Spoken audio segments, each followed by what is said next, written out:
আসসালামু আলাইকুম। জানিয়ে দেব এই মুহূর্তে হাতে পাওয়া সর্বশেষ ভয়ঙ্কর কিছু আন্তর্জাতিক আপডেট বাংলা সংবাদ। শুরুতেই থাকছে সংবাদ শিরোনাম। শুরুতেই জানিয়ে দেব নতুন করে মহাবিপদে পড়তে যাচ্ছে ইরান। এরপর রয়েছে গাজায় নিহত প্রতি 6 জনের 5 জনেই বেসামরিক। জানিয়ে দেব দুর্ভিক্ষ শুরু হয়েছে গাজায়, হামলা প্রস্তুতি নিচ্ছে ইসরায়েল। সর্বশেষ থাকছে জাহান্নামের দরজা শিগগিরই খুলবে ইসরায়েল। এখন শুনছিলেন সংবাদ শিরোনাম, এবার বিস্তারিত। প্রিয় দর্শক, আপনি যদি এই চ্যানেলে নতুন হয়ে থাকেন, ভিডিওটি দেখতে দেখতে চ্যানেলটি সাবস্ক্রাইব করে আমাদের সাথেই থাকুন। নতুন করে মহাবিপদে পড়তে যাচ্ছে ইরান। ইরানের দীর্ঘতম এবং একমাত্র নৌযান চলাচলের উপযোগী নদী কারণ নদী। যতদিন যাচ্ছে এই নদী তার স্বাভাবিকতা হারাচ্ছে। খরা, প্রবাহ হ্রাস, রাসায়নিক দূষণ এবং জলাভূমির ক্ষয়ের কারণে অদূর ভবিষ্যতে নদীর বড় একটি অংশ বিলীনের শঙ্কায় রয়েছে। বিশেষজ্ঞদের মতে কারণ 3, কারণ 4 ও গোদভান্দের মতো বাঁধের মাধ্যমে জলবিদ্যুতের মূল উৎস এই নদীটির পানির স্তর তীব্রভাবে হ্রাস পেয়েছে। দীর্ঘদিন ধরে ইরানের বাঁধ নির্মাণ নীতিকে অস্থিতিশীল বলে সমালোচনা হয়ে আসছে। বৈজ্ঞানিক পরিকল্পনার চেয়ে দুর্বল শাসন ব্যবস্থা এবং স্বল্পমেয়াদী রাজনৈতিক স্বার্থ দ্বারা পরিচালিত প্রকল্পের কারণে নদীর এই দশা হচ্ছে বলে মনে করছেন তারা।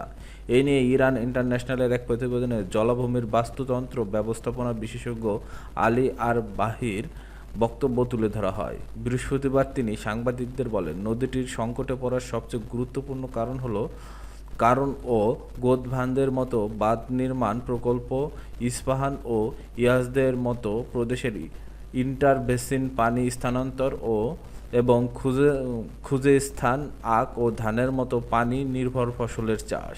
কারণ 3 এবং গোদভান্দ বাঁধ খুজেস্তান প্রদেশের অবস্থিত। সেখানে কারণ 4 চাহারমহল ও বখতিয়ারিতে অবস্থিত।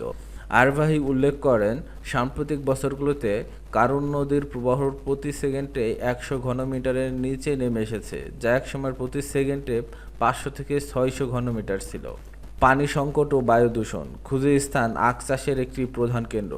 চলমান পানির সংকট সত্ত্বেও 80,000 হেক্টরেরও বেশি আখ চাষের আওতায় রয়েছে। আরবাহি বলেন, খুজেস্তানের আধা শুষ্ক জলবায়ুতে আখ চাষ দীর্ঘমেয়াদ টেকসই বা অর্থনৈতিকভাবে কার্যকর নয়।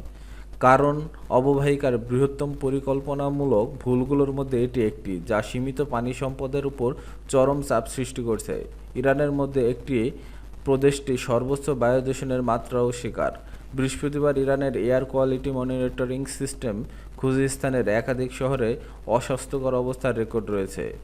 আহভাজের স্কোর ছিল 168, হেন্দিজানের 167, বেহবাহানের 163, রাম হরমোজের 156, আন্দিমেশক ও ওমিদিয়ায়ের স্কোর ছিল 155।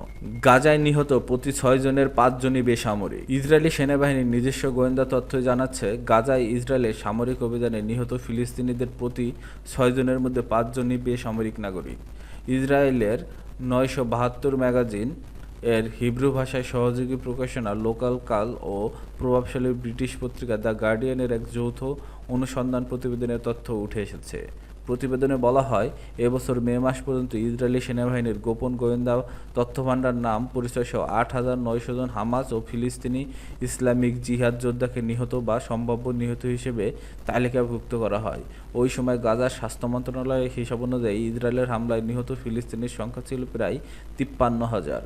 এই হিসাব অনুযায়ী নিহত ফিলিস্তিনিদের মাত্র 17% যোদ্ধা, বাকি 83%ই বেসামরিক মানুষ। এ বিষয়ে +972 ম্যাগাজিন ও লোকাল কল ইসরায়েলি সেনাবাহিনীর সঙ্গে যোগাযোগ করে, তবে তারা এ তথ্যের অস্তিত্ব কিংবা নিহত হামাস ও পিআইজে সদস্যদের সংখ্যার বিষয়ে আপত্তি জানায়নি।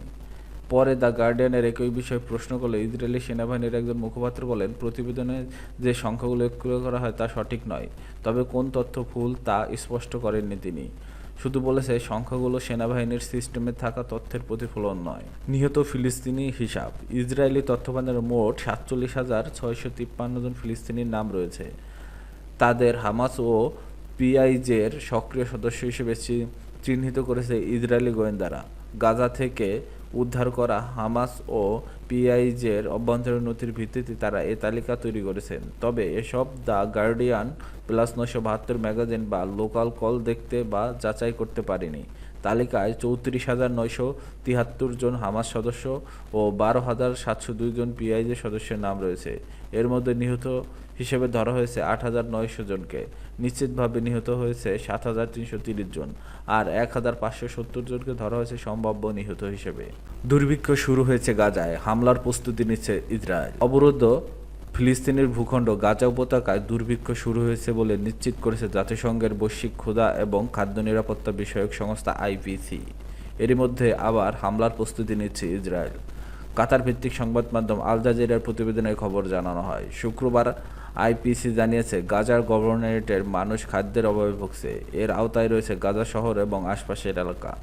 আইপিসি খাদ্য সংকটের মানদণ্ডে গাজা শহরকে তাদের শ্রেণীভাগে পঞ্চম ধাপে উন্নীত করেছে, যা খাদ্য সংকটের সর্বোচ্চ ধাপ, যার অর্থ গাজা শহর ও আশপাশের এলাকার মানুষ এখন অনাহার এবং চরম দরিদ্রতায় ভুগছেন এবং তারা খাওয়ার জন্য কিছুই পাচ্ছেন না।